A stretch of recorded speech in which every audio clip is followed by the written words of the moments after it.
menyampaikan ilmu untuk kepentingan pribadi, menyampaikan pikiran pribadi atas nama agama itu khianat. Kita ini kalau jadi orang alim, termasuk khianat adalah kita nyampaikan pemikiran pribadi kita. Terus kita berdalih ini agama, berdalih ini Islam, itu khianat. Kalau kita mau menyampaikan sesuatu agama, ya agama murni, jangan sampai pikiran sendiri disampaikan. Gak apa-apa sampai ngomong menurut pendapat saya. Itu pendapat kita sendiri, kita nggak khianat namanya. Tapi kalau kita ngomong di Islam tuh begini, padahal nggak ada, itu pikiran sendiri, itu namanya khianat. Seperti itu perlu diperhatikan sekali ya, khususnya bagi para pengajar. Khianat kita di dalam agama itu kita merusak agama kita demi pikiran pribadi sendiri kita, menjual agama kita demi keuntungan pribadi kita, itulah khianat. Begitu juga keluarga kita, orang tua kepada anak, hati-hati. Suami sama istri, hati-hati. Termasuk khianat juga di rumah tangga, tidak menjalankan kewajiban, tidak memberikan hak dengan sebaik-baiknya. Wala yakdzibuhu, dan tidak boleh mendustai orang muslim. Pada hakikatnya memang kita nggak boleh dusta, cuma ditekankan lagi di situ, muslim itu saudara pian, jangan didustai. Siapapun aja kita nggak boleh dusta, harus berkata jujur, menyampaikan kejujuran. Wala yakhdhuluhu, yakhdhul ini menyia-nyiakan bahasa terjemahannya. Maksudnya sama seperti kemarin, tidak ditolong, dibiarkan. Ketika kita mampu menolong, membantu muslimin, maka kita wajib menolong, membantu. Allah SWT berfirman, wa in tansuruhu fid dini fa'alaikum an-nasr. Kalau orang-orang muslim meminta tolong bagi kalian, maka wajib atas kalian menolong. Syekh Muhammad bin Allah mengatakan, khidlah, hukumnya khidlah itu tidak menolong tadi, menyia-nyiakan. Itu haram syadidut tahrim. Haram, bukan cuma sekedar haram, tapi syadidut tahrim, sangat-sangat haram. Membiarkan mereka urusan dunia, apalagi urusan dini yang agama, itu dosa. Dosanya besar. Urusan dunia contohnya, kita bisa menolong orang yang lagi sedang dizalimi, orang yang sedang disakiti. Wajib kita tolong, jangan biarkan dia dizalimi oleh orang lain. Jangan biarkan dia dizalimi oleh orang lain. Ada orang hajat perlu makan, kalau orang mati, kita punya duit, punya makanan di tangan, nggak kita kasih, biarkan aja, bukan tanggung jawab saya. Haram. Bahkan kemarin sudah kita bahas, la yuslimuhu, tidak menyerahkan mereka kepada musuh. Sebetulnya itu bagian dari khidlah tadi. Kita itu sampai boleh berbohong, menyembunyikan saudara kita yang akan dizalimi, yang akan dilukai. Boleh bohong. Ada kawan mau dipukuli sama orang jahat, kita boleh bohong. Ditanya, mana sih dia? Padahal tahu ya. Tapi dengan niatnya hanya murni untuk menyelamatkan. Satu ya, pertolongan dunia. Kalau kita khidlan, kita sia-siakan dia dalam urusan duniawiya, haram. Begitu juga urusan agama. Dijelaskan ka'an yaqdira ala nusrihi, yang mampu memberi nasihat mereka. Mereka maksiat, kita mampu menasihati, wajib kita nasihati. Kalau kita nggak nasihati, dosa kita. Hukum kita melihat maksiat itu hadirin. Sampai yang misal melihat maksiat, itu kita fardu, wajib, bukan sunnah. Kalau maksiat ya, ada orang melihat maksiat atau tinggalkan yang wajib, kita itu fardu untuk mengingatkan dia. Hukumnya fardu kifayah. Misalnya kita ke masjid, jamaah masjid, melihat ada maksiat, wajib salah satu dari kita tegur dia, nasihatnya. Kalau seberataan berdiam, semua dapat dosa haram. Di kampung ada kemaksiatan, semua yang orang kampung tadi yang tahu ya, yang tahu melihat maksiatnya, yang paham maksiat tersebut, yang tahu kemaksiatan tersebut terus dia dosa. Kalau ada yang gerak satu, misalnya 10 orang tahu maksiat, satu nasihati, yang 9 sudah ada dosa lagi. Jadi harus ada salah satu yang bergerak untuk menasihati. Nah, nanti ada budurnya nggak nasehatin ada. Cuma sekarang hukum dasar dulu wajib. Nggak boleh kita membiarkan saudara kita bermaksiat, tenggelam dalam yang haram. Dosa, kitanya dosa. Kalau kita tahu ya. Tapi kalau ada orang masih di dalam rumah kita tidak tahu ya, bukan urusan kita.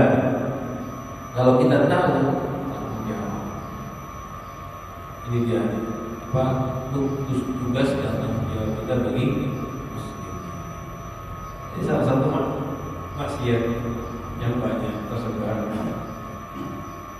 Tapi kita sering lalai, nggak pernah nasihati, nggak pernah tegur, dan membiarkan bahkan kadang-kadang mendukung. Apa itu ghibah? Di sini masalahnya kasih contoh ghibah. Menyala kita kasih contoh ghibah. Ada saudaranya ghibah, kita biarin nggak kita nasihati, haram. Malah haramnya kita nggak boleh. Satu, kalau kita mau nasihati, ya kita nasihati, dosa tadi. Dosa membiarkan dia maksiat. Selain itu, kalau kita duduk mendengarkan dosa juga. Orang yang mendengarkan ghibah itu dia juga salah satu dari dua orang yang ghibah. Jadi ada kawan ghibah. Pilihan itu kalau bisa nasihati, nggak bisa nasihati, bangun pergi. Jangan duduk mendengarkan. Duduk mendengarkan kita haram juga. Dosa seperti ini. Seperti orang yang mau ghibah. Ini jadi kewajibannya sebetulnya kalau kita duduk terus ada orang ghibah. Kita punya beberapa kewajiban. Pertama, nasihati dia untuk berhenti. Dan kalau yang diribain muslimin, kita tahu ghibahnya palsu. Kebanyakan ghibah itu dusta, hanya isu. Kalau kita tahu seperti itu, kita wajib menolong yang diribain. Ada ulun punya kenalan ngeribain dia, bisa. Teman ulun ngeribain dia. Apa yang wajib? Kan boleh tegur, maaf, ngeribain itu wajib. Kemudian ulun kasih tahu, si ini tidak ada begitu. Ulun harus nusroh, harus membela dia, karena ini kewajiban kan, nggak boleh disia-siakan. Ini tahu harga dirinya lagi bijak-bijak dengan riba. Jadi ketika ada kawan riba, yang kita tolong dua, yang riba kita tolong dengan nasihat, suruh berhenti. Yang diribain kita tolong dengan dukungan kita. Kan kalau ada orang riba kan yang perlu pertolongan dua, yang riba perlu pertolongan, yang diribain perlu pertolongan. Begitu tugas kita ya, nggak boleh membiarkan. Yang riba jangan dibiarkan, suruh berhenti riba, biar dia stop dari dosa. Yang diribain jangan dibiarkan, tolong juga dia. Karena harga dirinya sedang dirobek-robek oleh riba. Kullu muslim ala muslimi haram ma'irduhu wa maluhu wa damuhu. Setiap muslim atas muslim yang lain itu haram, artinya tak boleh diapa-apakan, dosa. Irduhu, harga dirinya, kebanggaannya itu tak boleh diapa-apakan. Kita tak boleh caci orang, maki orang, menjelek-jelekkan sukunya orang, tak boleh membahas rasnya orang, haram gitu ya. Dan jangan jadi candaan, kadang-kadang jadi candaan ini ya. Pakai logat bahasa orang dibikin apa namanya, direndah-rendahkan. Bisa orang Banjar ketemu orang Jawa, yang orang Jawa bakalan lucu mendengarin logatnya orang Banjar, sama juga yang orang Banjar lucu mendengarin logatnya orang Jawa. Dia ledek, walaupun ini urusan dunia kan urusan logat, tapi menjelek-jelekkan begitu bikin orang malu dan haram. Memang ada orang lain biasanya aneh di kita. Cara ngomongnya orang lain biasanya rumit. Sama aja kayak kita ketemu orang di luar negeri, aneh. Nah begitu hadirin, jangan sampai mempermainkan. Itu urusan cuma logat, apalagi sesuatu yang ada di badan kita. Warna kulitnya misalnya. Jangan kayak orang kafir, hanya sekarang aja baru paham itu bahwa penghormatan ras dan sebagainya. Islam dari dulu sudah ngajarin ini, dari zamannya Rasulullah. Dari zamannya Rasulullah, lihat Sayyidina Bilal, seorang budak berkulit hitam, Nabi dipuji-puji, diagungkan oleh Rasulullah SAW. Bahkan dalam riwayat ketika Fathul Makkah, Bilal itu disuruh naik Ka'bah, naik ke atas Ka'bah ada. Ketika Fathul Makkah, ya penghormatannya Islam kepada Muslimin siapa saja. Orang-orang kafir saat itu bahasanya sekarang rasis. Semua di seluruh dunia begitu. Terus mereka sekarang baru merasa paling yang menghormati jenis. Itu semua salah. Yang paling menghormati sesama manusia, walaupun jenisnya berbeda-beda, sukunya beda-beda,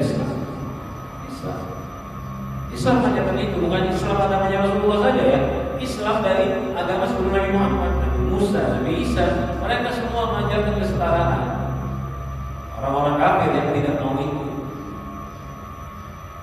Muslim begini, haram kita lukai, kita rusak kehormatannya. Siapa pun mereka. Ulama mengatakan, eroduhu itu apa saja, masbuh nasabnya. Jangan sampai dijelek-jelekan.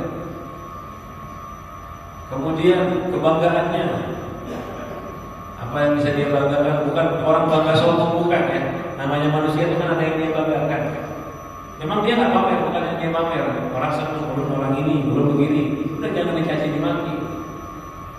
Kemudian mencaci orang tuanya, kakek-kakeknya, keturunannya.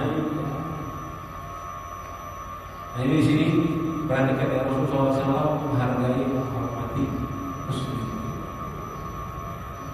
Wa ma'luhu, begitu juga haram hartanya.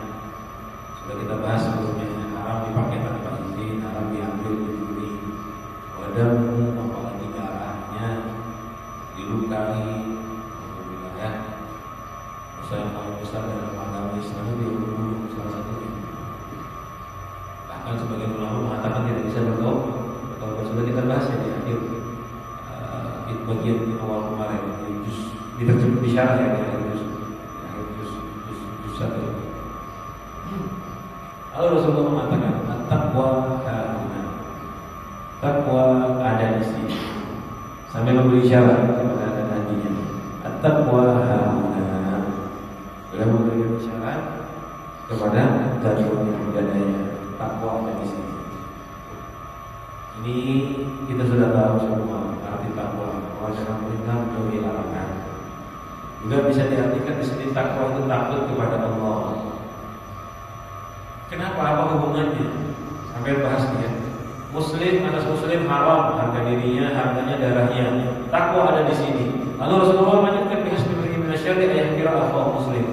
Cukup seseorang dari berbuat kejelekan ketika dia merendahkan saudaranya yang Muslim. Apa hubungannya tiba-tiba lagi ngebahas tentang Islam, tiba-tiba ngomong takwa ada di sini. Takwa ada di sini. Kenapa? Ini isyarat bahwa Muslim yang melakukan hak Muslim itu orang-orang yang bertakwa. Dan kunci kita semua bisa mengamalkan tadi, menyadari Muslim itu saudara Muslim adalah takwa di hati.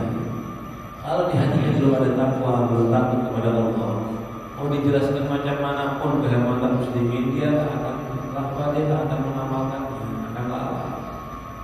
Dan kita rasakan kita berkali-kali sudah kita dapat nasihat tentang Muslim saudaranya Muslim, Muslim saudaranya Muslim berkali-kali. Tetapi bagaimana amal kita? Kok masih tidak menghormati Muslimin, masih melukainya, masih menyakitinya? Penyebabnya adalah lemahnya takwa, lemahnya takut kepada Allah di hati mereka. Semakin kuat hatinya dalam takwa, maka semakin taktik mereka dengan Muslimin. Sampai tahu para mulia soleh itu terkadang mereka bangun malam sholat menangis. Untuk apa? Karena kasih dan sayang bagi Muslimin. Pikirkan orang-orang yang bermaksiat. Pikirkan orang-orang yang lalai dari wajib. Karena rahmat dan kasih sayang kepada mereka, kepada Muslimin, mereka itu sampai seperti itu. Dasarnya satu, takwanya mereka. Jadi semakin baik takwa seseorang, maka rahmat bagi Muslimin semakin besar. Tapi ketika seseorang itu menjadi ahli maksiat, tidak ada takwa di dalam hatinya, dia pun akan semakin sembarangan dia akan semakin buruk muamalahnya dengan muslim. Ya ini nyata. Sampai lihat orang-orang yang kadang mau sholat, yang kadang mau ibadah, alhamdulillah, yang ngakunya cuma Islam, di KTP aja. Kayak apa desa muslimin? Berani nggak nyolong? Berani nggak melukai? Gampang, malah jadi bangga kalau habis kelahiran muslim. Padahal dia muslim juga. Ambil orang, duitnya orang, melukai harga orang, caci maki, nggak selesai tiap hari. Ghibah jadi jajanan sehari-hari. Kan orang-orang yang ahli maksiat begitu.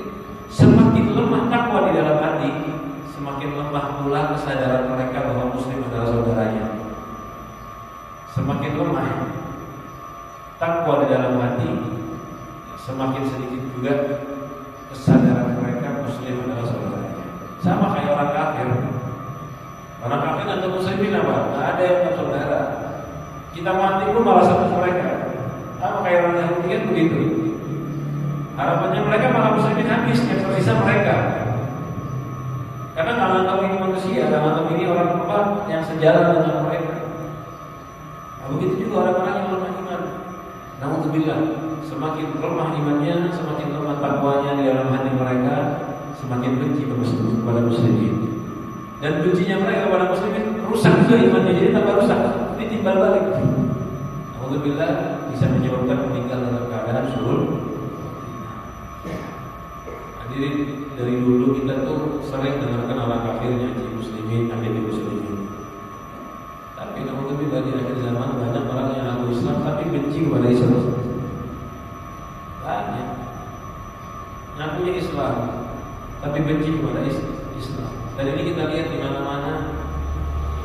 Ada yang menjadi penguasa, ada yang tidak. Banyak di antara kita. Dia kalau ada urusan Islami dia nggak suka. Tapi kalau ada urusan maksiat dia senang. Dia senang. Dan alhamdulillah kita sendiri. Walaupun mungkin alhamdulillah dia dari pengajian. Insyaallah mudah-mudahan semua dijaga. Kadang-kadang misalnya ini contoh aja.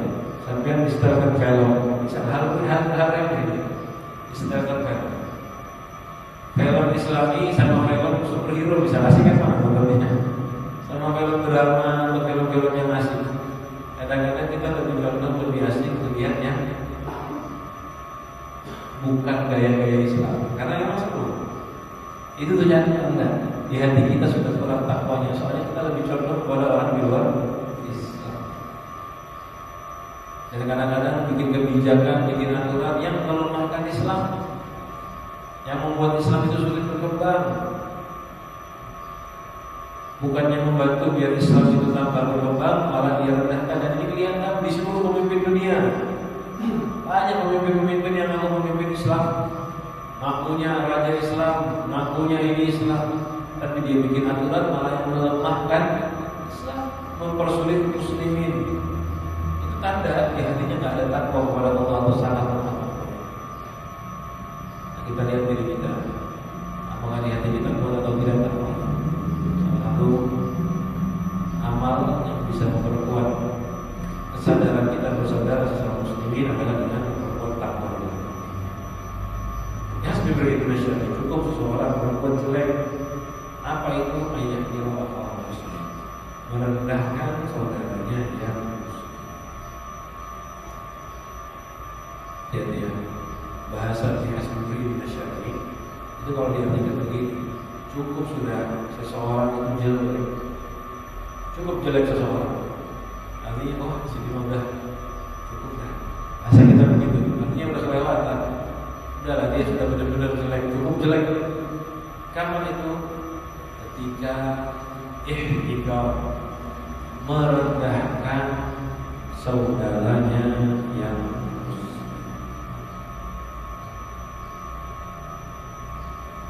termasuk tanda tidak iman adalah merendahkan muslim. Allah berfirman, "Dzalika wa yu'adzim sya'airallahi wa innaha taqwal qulub." Sudah kita bahas ya ayatnya. Termasuk tanda takwa di hati adalah mengagungkan syiarnya Allah. Apa saja syiarnya Allah? Salah satu syiar Allah yang paling mulia adalah muslimin. Sudah kita bahas. Masjid syiar, Ka'bah syiar, tapi itu semua di bawah satu Mana yang lebih tinggi daripada masjid, daripada Ka'bah? Syiarnya Allah. Apa itu? Orang Islam. Masjid ini dibangun untuk muslim, untuk orangnya. Ka'bah ini kalau nggak ada muslimin juga nggak berguna.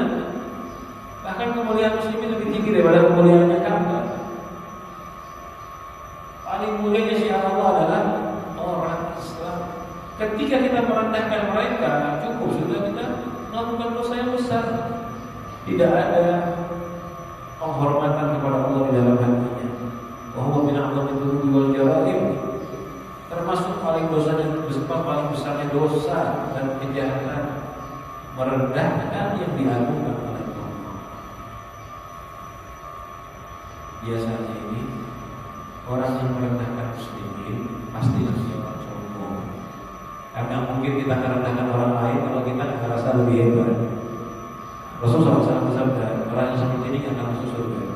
La yadkhulul jannata man fi qalbihi mithqala dzarratin min kibrin. Tidak akan masuk surga orang yang di dalam hatinya ada seukuran darah, seukuran butiran kecil daripada sombong. Ada seperti itu tidak akan masuk surga. Jadi jangan sampai merasa sombong, merasa lebih hebat dari yang lain, tidak mau menerima kebenaran. Ada juga ulama menjelaskan termasuk merendahkan muslimin. Dan merendahkan muslimin itu kan kalimat merendahkan kan biasanya di hati ya. Merendahkan ini bisa tampak dengan pandangan, melihatnya dengan pandangan meremehkan. Ketika berbicara dengan omongan yang acuh, ada orang ngajak ngomong kita cuek karena dia miskin, karena dia nggak ada artinya di dunia, kita anggap remeh. Itu merendahkan dengan dohir. Juga termasuk merendahkan muslimin, nggak mau mengawali salam, nggak mau memberi salam, dan nggak mau menjawab salamnya seseorang. Termasuk merendahkan orang lain. Memberi salam hukumnya sunnah, menjawab hukumnya fardu wajib. Kalau kita tak jawab salam muslimin, sombonglah kita, dosa kita. Lalu hadis selanjutnya sama-sama dari Bukhari radhiyallahu anhu. Qala Rasulullah sallallahu alaihi wasallam, Rasulullah sabda, la tahasadu. Jangan saling hasud. Jangan saling iri. Sudah ada hasud, kacau sedikit, binasa. Kita di satu keluarga itu banyak terpecah belah. Karena apa? Hasud. Kakak hasud sama adik, adik hasud sama kakak. Yang banyak penyebab kacaunya keluarga, banyak penyebabnya permusuhan di keluarga, ini hasud. Makanya itu keluarga, apalagi secara muslimin. Yang keluarga yang tinggal satu rumah aja bisa hasud rusak. Ini penyebab utamanya. Jangan saling hasud. Ketika hasud kita akan rusak, nggak akan bisa bersama. Kalau udah saling hasud, alhamdulillah nggak akan habis.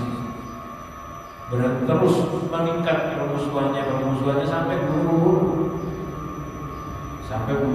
maksimalnya begitu hasud. Ketika orang dapat nikmat dia nggak akan pernah senang, nggak akan pernah puas. Orang lain dapat senang dia malah tambah benci. Orang hasud begitu, nggak akan ada habisnya. Kita harus jaga diri kita, jangan sampai ada masuk sifat hasud di hati kita. Karena kalau sudah ada hasud, kita tidak bisa bersama. Ulama dari dulu dinasihati oleh ulama-ulama juga, jangan sampai ulama terpecah belah. Saya dengar. Kenapa? Secara akal kita ini bingung dari dulu untuk belajar. Mana bisa sih ulama bermusuhan? Kan mereka orang yang paling paham ilmu agama harusnya. Ulama kok bisa bermusuhan? Kok bisa nggak tolong menolong? Ketika dakwah itu tujuannya apa sih? Menyampaikan umat kepada Allah. Ketika kita dakwah, ulama berdakwah, tujuannya itu nggak ada lain, membuat orang yang lupa jadi ingat, yang jauh jadi dekat.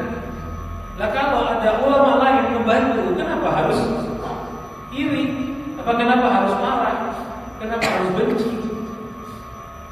Kita ini lagi ngangkat beban berat misalnya. Ada orang nolong, sini saya bantu separuh. Seneng kan? Seneng. Nah ulama harusnya begitu. Ada orang maksiat dia negur sendirian, ada kawannya ikut nasihatin. Alhamdulillah ada yang bantu saya. Ini kata, bah pakai tempat-tempat di lahan turun. Kenapa kok ada bisa ulama begini? Padahal mereka tuh harusnya orang pintar, harusnya orang paham. Mereka bisa rusak seperti ini karena matanya, pandangannya, akalnya, pikirannya dibutakan dengan hasud. Akhirnya apa? Mereka benci dengan yang lain. Padahal tujuannya sama, padahal jalurnya sama.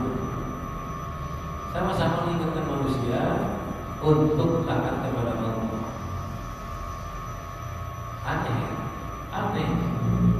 Sampai satu saudara hasud aneh kan? Satu saudara kakak hasud aneh.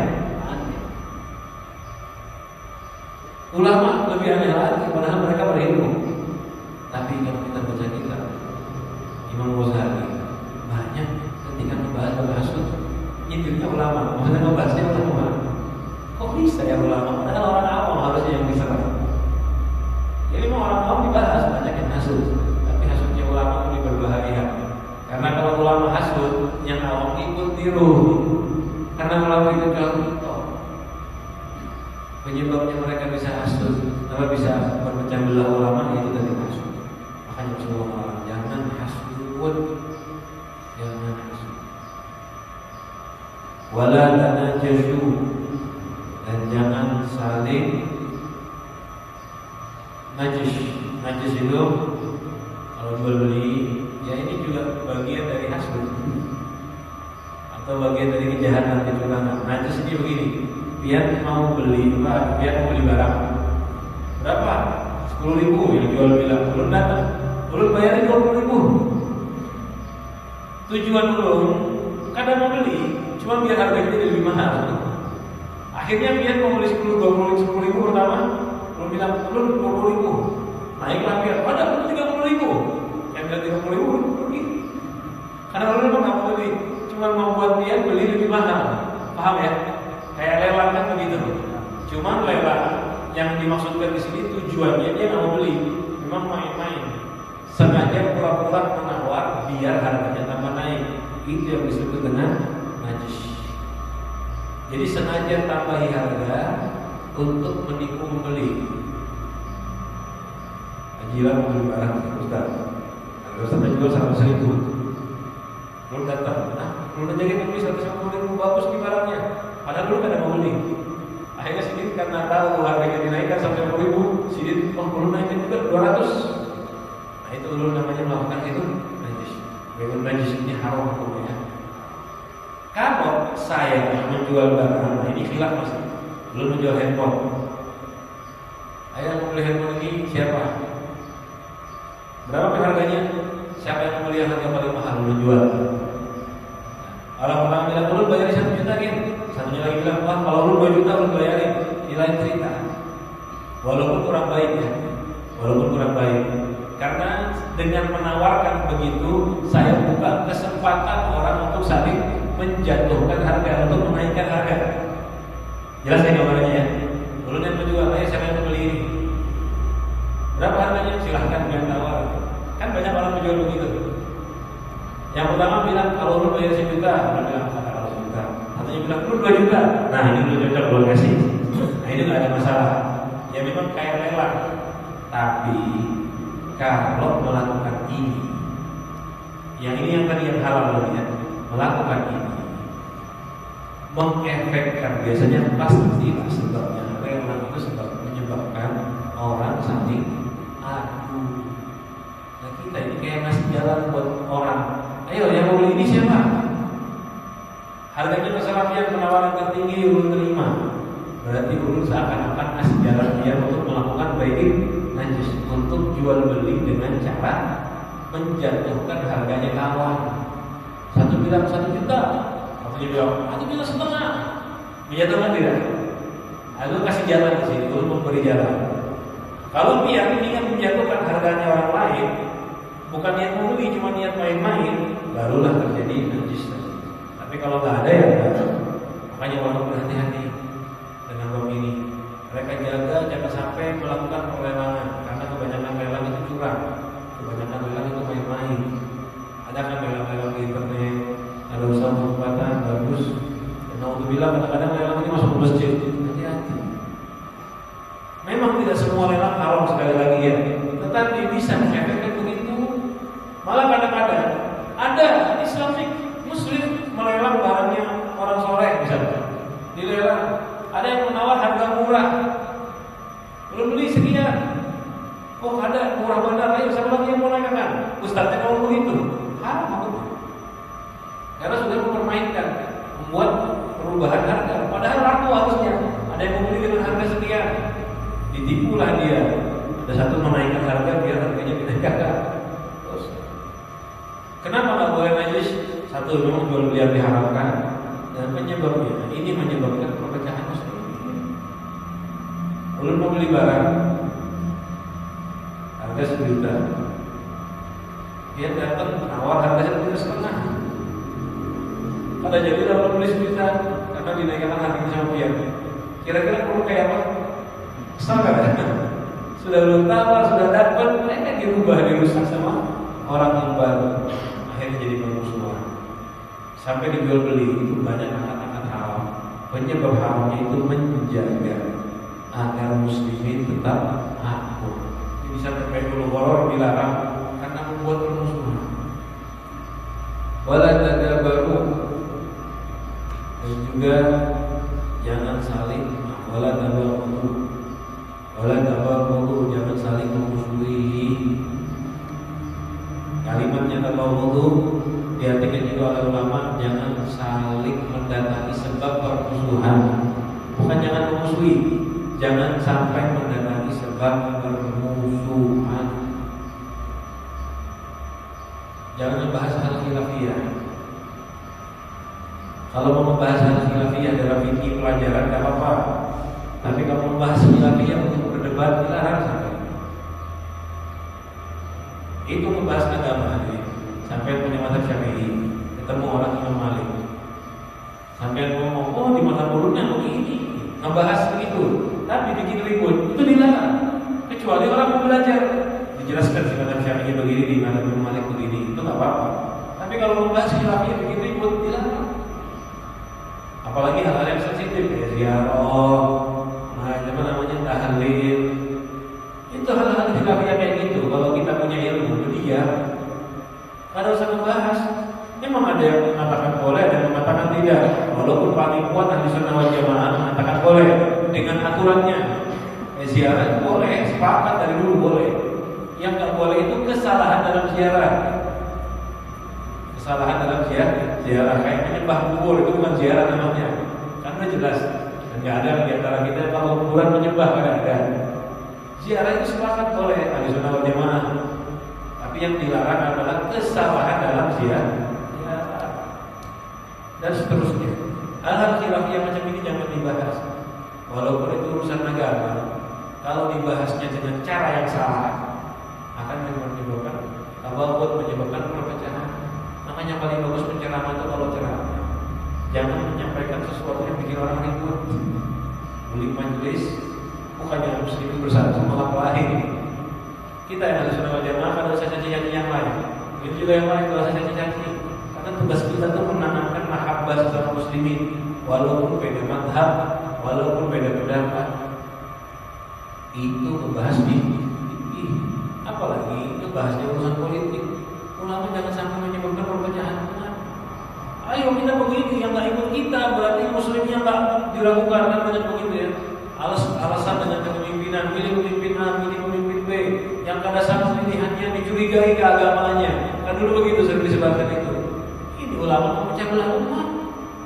Sudahlah urusan kayak gini masing-masing nggak usah dibahas pada mimbar-mimbar agama. Saat orang haji, saat orang khutbah, Jumat, fokus sama agama saja. Jangan berikan mengaji sama musuhan sama sebelahnya. Yang ini ulun A, ulun B jadi musuhan. Padahal semua hari pengajian aman-aman aja. Tentram. Kita nih hari pengajian pagi-pagi, nggak ada yang urus kawannya pilih apa, betul tidak? Tapi ketika ustadznya membahas, mulai kan jadi bertanya-tanya, timbullah perpecahan. Kita harus dijaga. Jangan sampai membuat perpecahan dengan cara apapun. Wala tadabaru, dan juga Rasulullah SAW mengajarkan la tadabaru, artinya jangan saling berpaling. Maksud berpaling itu tidak pernah ngurus saudaranya, cuma ada kepentingan dia ngurus, ada hajat dia biarkan, ada orang perlu pertolongan dan dia tolong. Itu tadabur, saling berpaling. Walau yatim waktu kemala bai'ah dan boleh kasih. Dan jangan menjual atas jualan saudaranya. Ini kebalikannya najis tadi, bukan najis ya, najis.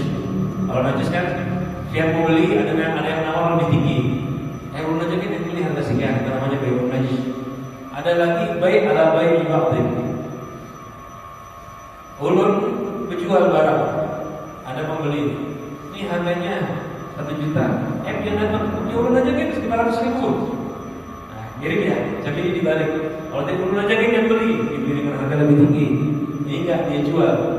Ulun aja kan yang jual dengan harga yang lebih murah untuk membatalkan akad yang sudah ada. Ini ketika akad ya, setelah akad ya. Kalau di dalam akad, kalau pada akad dilarang berusaha. Tapi kalau memang toko penjualan, beli di sini saja harga lebih murah, ya kan ada masalah, ini iklan. Aqulu ibadallahi ikhwana, dan jadilah saudaranya Allah, dan saudara, jadilah hamba Allah, jadilah hamba Allah yang bersaudara. Jadilah hamba Allah yang bersaudara. Kita diperintahkan untuk menjadi hamba Allah yang bersaudara. Jangan sampai bermusuhan, jangan sampai benci kepada muslimin satu sama lain. Kita diperintahkan untuk menjadi hamba Allah yang bersaudara. Tadi beberapa hal tadi itu hasud, najis, bughd, benci, kemudian tadabbur, itu semua penyebab utamanya adalah cinta dunia. Orang saling hasud pasti penyebabnya cinta dunia. Semua tadi kita bahas penyebab utamanya itu mahabbah, cinta dunia. Kayak ada ulama bisa hasud, penyebabnya apa? Senang dunia, berharap dunia. Itu penyebab utama. Penyebab utama adalah cinta dunia. Itu yang bikin orang saling hasud. Keluarga bisa musuhan hasud dunia, saling membenci karena dunia. Rasulullah SAW bersabda, al-muslim al-muslim. Muslim itu saudaranya muslim yang lain. Layak dulu, tidak disia-siakan. Sebagai kita bahas artinya takwa, takwa itu di sini di hati. Dia memberikan isyarat bahwa isyuru ila sabri dan al-marwah. Ini memperjelas hadis yang tadi. Hasbi beri minasyari ayat kira akhahu muslim. Cukup seseorang itu terhitung berbuat jelek ketika dia merendahkan saudara muslimnya. Kullu muslim ala muslimi haram damuhu wa maluhu wa akhiruhu. Setiap muslim itu haram atas muslim yang lain, hartanya, darahnya, dan harga dirinya. Ini yang sudah kita bahas. Isi hadisnya sama, cuma ada tambahan urutan yang berbeda dari hadis ini. Mudah-mudahan kita bisa bermanfaat jika kita hamba muslim yang bersaudara, yang saling menghormati satu sama lain, yang saling membantu, saling menolong, tidak ada yang hasud. Mudah-mudahan kita dijadikan oleh Allah teman yang meyakini persaudaraan Islam kita, diberikan takwa yang kuat oleh Allah Subhanahu wa taala. Dan ini